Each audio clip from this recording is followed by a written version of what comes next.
You know, several years ago, I was in New York City autographing the first book that I had written.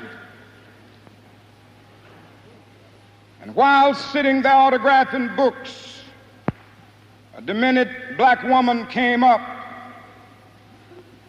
The only question I heard from her was, "Are you Martin Luther King?" And I was looking down writing, and I said, "Yes."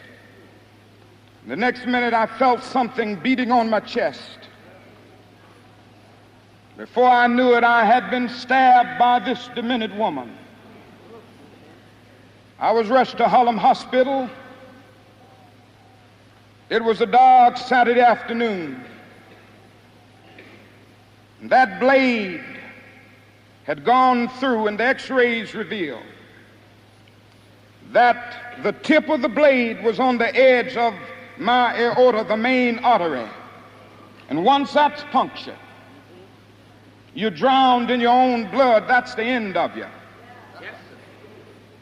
It came out in the New York Times the next morning that if I had merely sneezed, I would have died.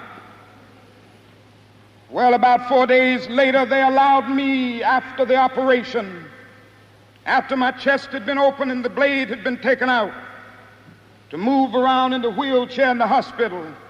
They allowed me to read some of the mail that came in, and from all over the states and the world, kind letters came in.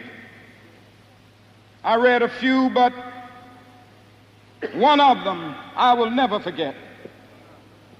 I had received one from the president and the vice president. I've forgotten what those telegrams said.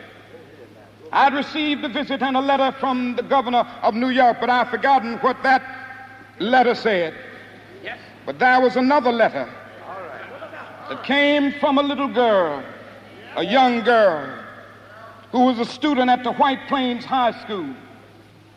And I looked at that letter, and I'll never forget it. It said simply, "Dear Dr. King, I am a 9th grade student at the White Plains High School." She said, "While it should not matter, I would like to mention that I'm a white girl. I read in the paper of your misfortune and of your suffering.